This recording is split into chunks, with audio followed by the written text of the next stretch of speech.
Welcome to another episode of the Frankly Leader podcast, and I am really thrilled today to have with me Katherine McGough. Katherine, welcome. Thank you. It's good to be here. Do you prefer Katherine or Kath? Kath will do. Kath.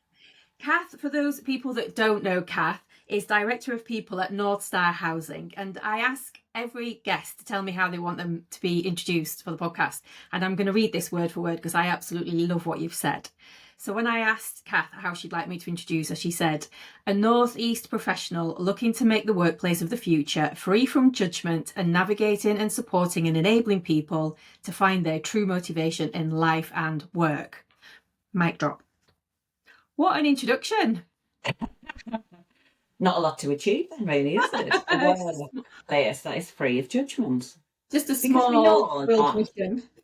But we know that we all feel judged from time to time, and that when we don't feel like that, we're more creative, we're more innovative, we're more ourselves, we bring more to the table. Yeah. And it would just be really nice. It would, wouldn't it? And that judgment starts with us judging ourselves, doesn't it? Often. Yeah, I mean, no matter how hard people judge us, they will never get through that barrier of how hard we judge ourselves. So no matter what we get thrown at us, actually inside ourselves, we're doing that even worse. Yeah. So it'd be good to be liberated a little bit more in the workplace. Feel freer. And certainly given the wider context and that we're doing this recording, so this is September 2025, there's a lot going on in the world at the moment, isn't there, where we could do with finding a more compassionate space to meet with others with different opinions, with less judgment. I think so. So let's start at the beginning. So when you were younger and you were imagining your career and work life and what you might do, did you ever dream about being a leader? God, never. Never. I love my parents. They didn't give me a lot of guidance on my career. There were very little expectations. And I think school paralleled that. I think we did have a career as advisor somewhere, but, if you didn't fall into one of 4 boxes, they nudged you in somehow. So no, I never ever thought I was happy to be led. I was happy to be managed, led, take instructions. Probably didn't really know what I was capable of at that point in time. Hadn't been exposed to the world of work really by school. There was no workplaces to go to for a week's placement or anything like that, and people didn't really talk about it. From a pretty non-affluent part of County Durham, our predecessors were in the mines, there was factories, and there wasn't really inspirational people to look towards. I mean, this is back in the 80s. So Margaret Thatcher was a leader. She was Prime Minister. Yeah. And don't do politics. Yeah. Don't do politics. I'll not stay with that. But yeah, in terms of leaders at that point in time, I can't really remember being inspired by people. So of those 4 boxes, which box did you get nudged towards? I think it was flower arranging or something like that, which I'm just not really into at all. I like to think I've got quite a little artist part of me somewhere, but it certainly wouldn't have been that. And again, there was no real inspiration in that, although people who run flower shops do an absolutely marvellous job. But it was very limiting. So let's dive into, where did your leadership journey begin then? Kind of like what path did you end up taking, and how did it lead you to your first kind of management role and then into leadership? Okay. So I did do the factory stuff. I didn't know what I wanted to do. I flitted around a lot. I did a couple of stints in Butland, seasonal work. Wow. I think that was more about seeing different parts of the UK rather than being any good at that either. But when I started to do real leadership stuff, it was when I actually got rejected as a HR manager. And that took quite a bit of knock from me. It took the stuffing out of me a little bit. because I'd applied for that job and I got instead allocated to HR business partner. And I knew my stuff about HR. That wasn't the issue. But what I decided to do was take that opportunity and kind of turn it on its head. So I worked really, really hard. I took really rubbish jobs. I did the challenge and the tricky stuff that nobody else wanted to touch. But I began to forge really good relationships with the people who I worked with. So taking some time out with them to find out what they needed from me and delivered that. And I had much more influence once I'd done that. So I bought in the goodwill of people. I worked really, really hard. I did work. And I do believe it's one of my ethics and my beliefs that you work hard. And what I realised as I stepped back from that actually was that manager role that I'd applied for was very transactional and I would have hated it. So the person who got the job ended up telling us what to do all day long. And I could see that that person wasn't really fulfilled in that job either.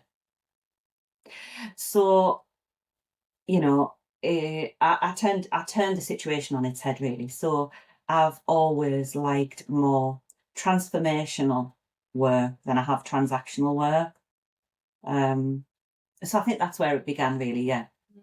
I love that. I love that. And I am a fellow traveller in the transformational world rather than the transactional world. So I get your passion on that front. So given the journey that you've been on, if I was to ask you to sum up, in given where you are now, what does the word leader mean to you? What thoughts and beliefs come to mind when you think about the word leader? Okay, I think that if I think about my own journey and the people who I've watched leading me, generally inspirational women. That's just by chance. I'm in the HR world. It's, it's dominated by women. People who will challenge you to take the next step. Be bold, have courage, do that. I think people who've seen something in me that I can't see myself and who have taken a punt on me and who I've then invested massively with. So I'm still in touch with quite a lot of the people who have encouraged me to step forward and do things. And I guess that's what I get a lot from now, watching people learn and grow, watching people develop. I'm still in touch with people who I've managed in the past and seen them get on in their careers against the odds with lots of other complexities in their lives. So, the guilty mother is a real key. So I say I'm in the world of HR. It is pretty much female dominated. We all have mum guilt. We have that no matter how young or old our children are. And I go back to Margaret Thatcher's years where it was promised that we could have everything. And that's just impossible. That's impossible to achieve. That career, the mother, the sister, the auntie, the everything to everyone. But it's seeing something in somebody and really trying to hone that in. And I think to be able to do that, you've got to invest time into people. And I think that's such a rare commodity. We haven't got it anymore, have we? And as we're online here, you're in one part of the country, I'm in another. This is happening the world over. We cram more and more in. In a post-COVID world, it's even harder to achieve things. Sit down, have tea with your children, listen to each other, take time out. And I think that's what people have done in me. They've invested their time, they've invested their, they've taken a punt on me. And that's what I do with other people, hopefully. And I think that's in all walks of life. So I do it with my children, with my peers, with my colleagues. But recently, I've just come back from a holiday in Budapest and we had an impossible connection. Usain Bolt couldn't have made that connection from Amsterdam to Budapest and reverse from Paris to Newcastle. And we missed our first connection and we're in the airport. It's thousands of people in this huge airport. Amsterdam is huge. And there was a lady crying in the corner. She'd missed her connection flight, as we did. And as you're running towards the gate, you're thinking, they'll let me on. They will. I'll smile hard. They will, they'll open the gates for me. And they didn't. And this lady was crying and everybody was staring at her, and that's what we do, don't we, often? And I just went over to her and I just said, are you okay? We've missed our flight too. Why don't you have a cup of coffee with us?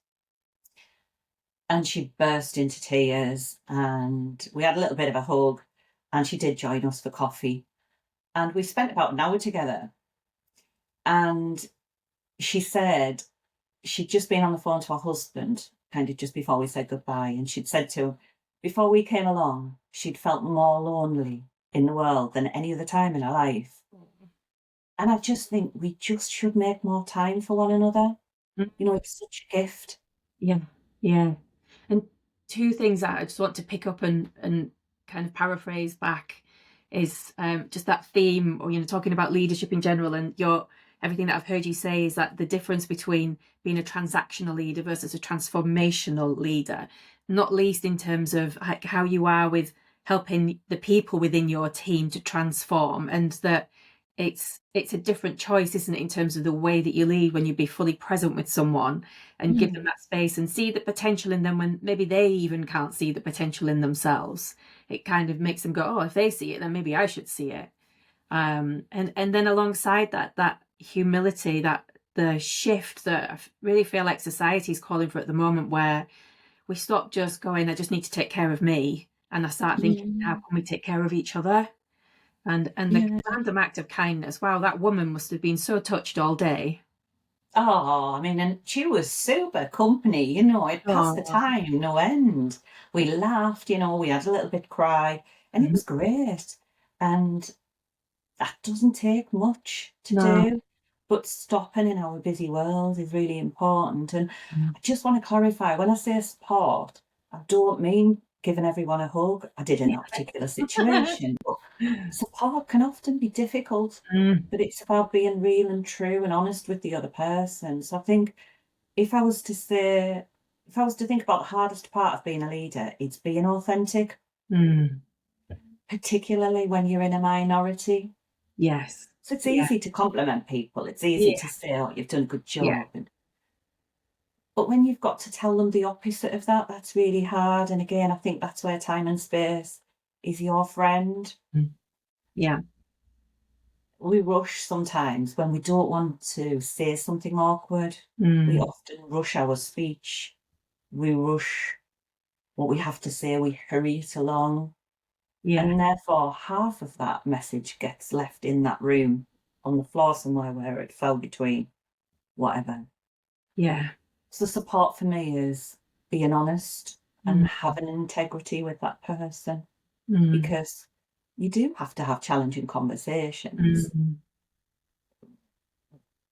But you can also have those challenging conversations and turn that performance around, or actually get that person to think, well, is this for me? Is this what I want? Is this really what I'm getting a lot back from? One of the questions I'll ask people is, what makes your heart sing when you get out of bed on a morning? And if that's not really doing it for you, then, not necessarily leave that job that day, but maybe work on a program of what will get you to get, want to wake up on a morning, jump out of bed and come to work. Yeah. Yeah. I love that. I love that. A similar story. Someone worked in one of the teams I led years ago, and was really good at what they did, but their passion was in something completely different. So they were in data interrogation and analysis, and they were constantly singing around the office. It's larger than life character. They should have been on stage. And I said to them one day, what if I could wave my magic wand and magic you the career of your dreams, what would it be? And they were like, oh, voiceover artist. And I was like, how on earth did you get into data? So that was an interesting story. And then, we were able to give them opportunities to do comparing on stage when we had staff events, which was it was an extra thing for them on top of their day job, but they were delighted. It made them way more motivated. I think it's taken that time to get to know people. So we Yeah, think contact is just saying hello, but it's really much more than that. It's yeah, getting to know somebody at a really deep yeah. level and finding out what makes them tick. Um, I heard a story the other day. I listen to lots of podcasts Mhm. and been paying lots of attention to neurodiversity. Mm. And I heard this story about a guy who was employed to do this really tricky job that nobody else could really do very well. He was excellent at it. He excelled at it. And because he was so good at it, they promoted him. When he got the promotion, he got budgets. Now, he didn't really like budgets, but he accepted it. It was a promotion. You know, we like to be liked, don't we? Mm. Thank you. And then he got promoted again because he was doing really well. And then he got staffing and he hated staffing. And so he left the job. How sad when Yeah, he was employed to do the job that they were both equally really happy with. yeah, yeah. And then traditionally, we say, well, if you're going to go one step higher, you've got to do these things as well. And I Mm. think as organisations, as we step into this, with 5 year post COVID, we've kind of got to think differently about our Yeah, workplaces and yeah, how we employ people for doing the things that they love and they excel at. And yes. forget that we might have to, in the past, had generic job descriptions where everybody did a little bit of this and a little bit of that. I think the world's called for something different. Yeah, so what you're describing there, actually, if I'm hearing you right, is leadership positions that keep people doing the thing that they're really good at. And if managing people or the relationship side of things is the thing that they really don't want to get good at and don't care about and are not their natural strength, that you give them a different kind of leadership role that enables people that really love that people, relationship, teams, let them do that and let other people lead other things. Yeah, Yeah, completely. And we are in a neurodiverse world and we've got to play to people's strengths. And why wouldn't we? You know, yeah, um, people who've got ADHD have got brilliance to bring to the table. People who are autistic have got brilliance to bring to the table. And let's just play to those strengths rather than having to box people into things. It's a bit like the careers advisor boxing me yeah, into flower arranging. Really fought that. yeah, I'm glad I did. It wasn't for me. And I think that that's what we've got to be attuned to in 2025. yeah. Well, you're leading us nicely into in your leadership, in your current leadership role. What do you love about it? Oh God, I really love my job. And I know that sounds twee, doesn't it? No, it I'm sounds fighting great. myself internally by saying it, but I do. And it's because it's really different. I never get 2 days the same, which is fab. I've got a brilliant team working under me. I work with some excellent people who are courageous. I'm working with somebody at the moment who's got cancer, and Oh, I'm just inspired by how they're approaching that. I'm not sure I would be able to do that in the courageous way that I'm seeing them do. So mm, I'm inspired by people. And this person happens to be a manager, but you don't have to be a manager to be inspirational or lead a team. mm, Um, there's lots of innovation going on in the workplace, which I love. We've had robots in the workplace right. helping our elderly tenants, with loneliness and memory. Um, I just think we're in a fantastic place. And also, I'm getting old, so I care less about what people think. No, I'm just enjoying what I enjoy. Oh, how Um, lovely. It's like the holy grail for all of us to get to that place. Not every day, but No. Yeah. I just think as you do get older, you do care less about people's thoughts on you. They'll Yeah. have them anyway, and I Yeah. don't know how much energy you have to put in to change them. And I'm not invested in that. No. No. I love that. So on the flip side then, what's more tricky in terms of being a leader? Oh,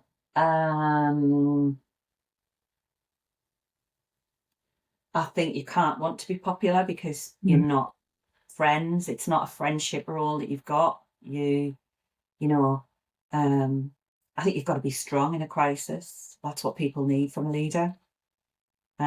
So you can't take everybody with you all of the time in really tricky situations. You know, you want to collaborate, you want to make consensual decisions wherever you can, when you've got the gift of time.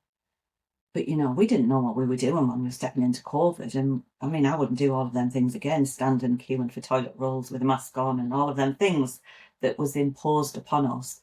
But you have to have strength in those times, and you do have to follow. We did have to follow government guidance, and you do have to do that.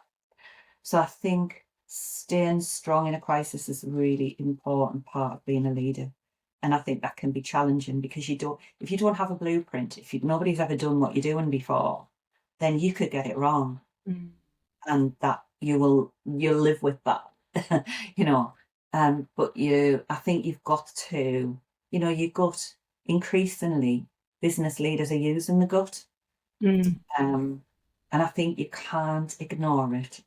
Mm. When I've made mistakes, and I've made plenty of mistakes in my career, when I've usually thought to myself, I knew that there was a niggle there and I forgot to listen to it. And I've done that. And it's usually your gut. So, and so when you've got that gut feeling, you know, really try and play that out with others. Yeah. So talk to others about that. If something feels off, talk it through with somebody, because generally you'll be right. And try and keep your tribe with you. Yeah. So have a bank of people who you'll always be able to rely on. You can always pick the phone up. But Yeah. you've got to invest in those relationships and keep them alive and feed them and nurture them and get support from them as well.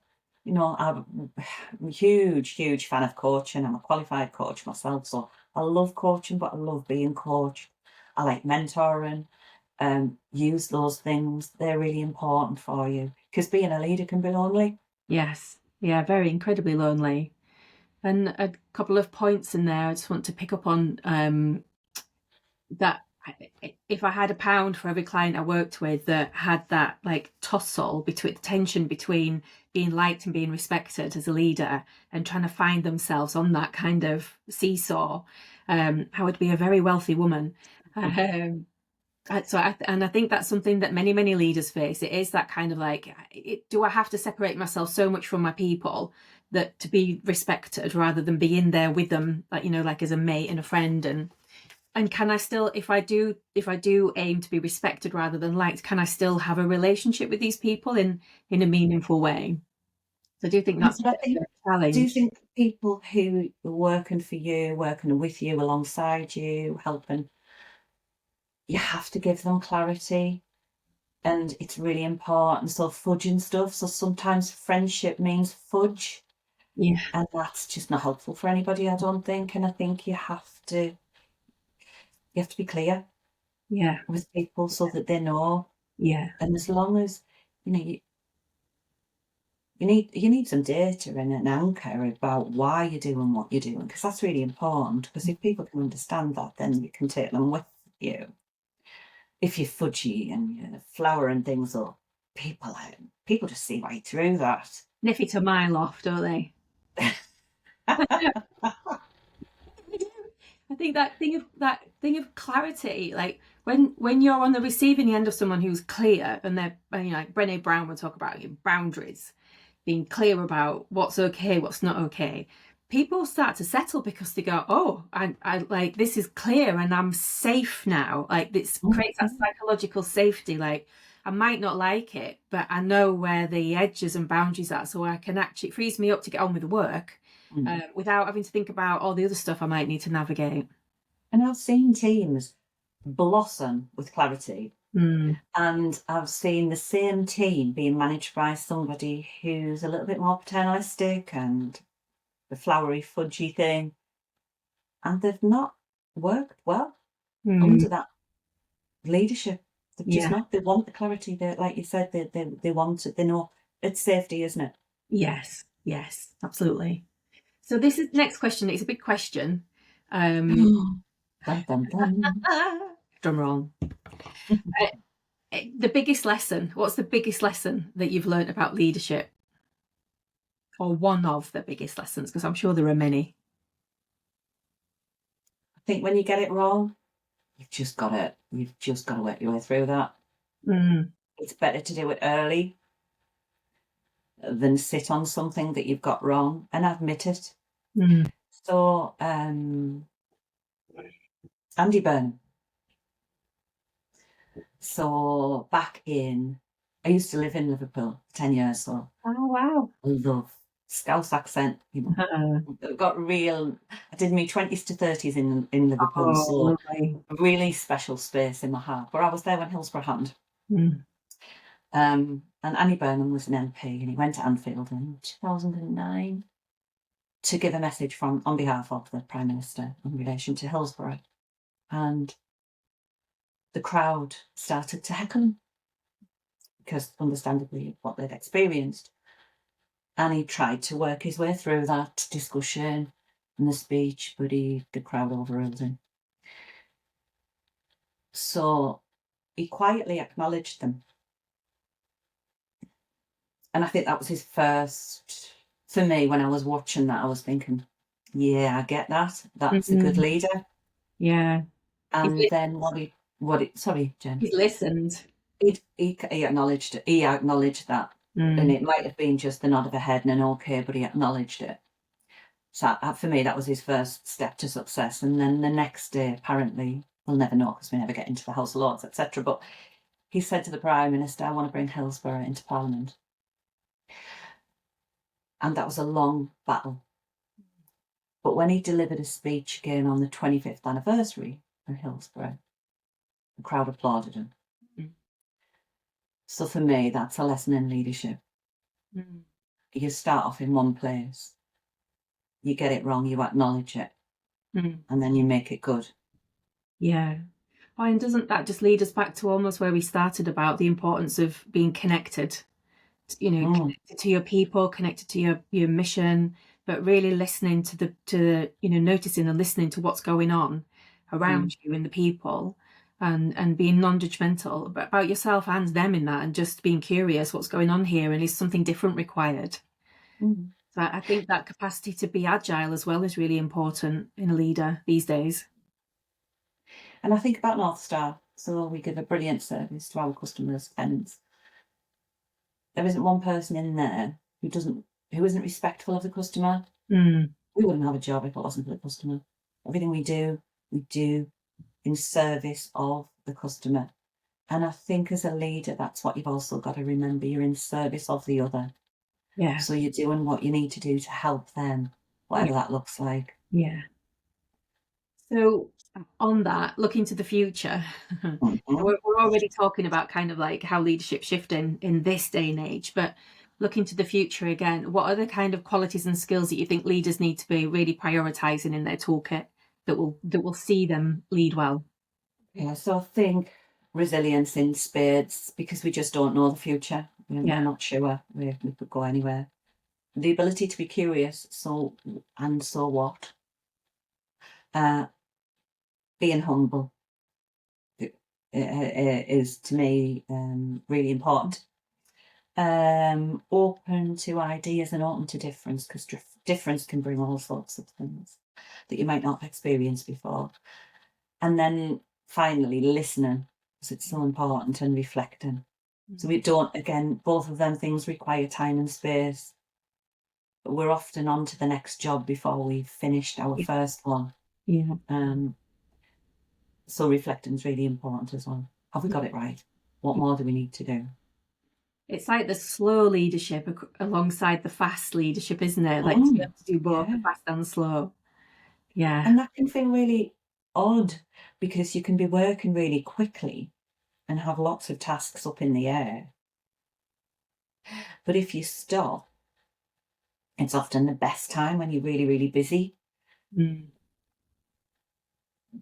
The busy fool, Yeah.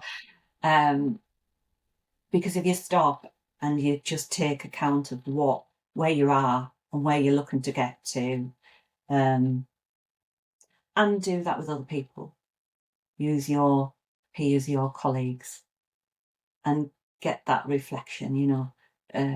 Feedback's really important, and get it from more than one person. Yeah. And you've talked a lot about getting support as a leader. You talked about being a coach and enjoying both coaching and loving coaching, mentoring, creating supportive environments. When you're thinking about the future and the conditions that leaders are currently navigating, if you were to say to them, just one thing that you could do to support yourself well, what would you recommend that's worked for you, in addition to what you've already said? Getting into the fresh air is just so important to me. Walking, taking in the surroundings, enjoying the nature side of life as well. We lost some of that in COVID, and we've got it back. And people say we don't have time, but more when we're working from home. If you've got a half-hour lunch hour, get out for 10 minutes. It's really helpful. I find it really, really helpful. I love listening to podcasts. You can do that while you're walking. So that for me is a real, real help. Yeah. And last two questions. If you could do any job in the world, I think I know the answer to this. If you could do any job in the world, what would it be? I would be a person who would give time and space to people, because I think it's so important, and it's such an enabler in a family, home setting, in a work setting. It's just such an enabler. Yeah.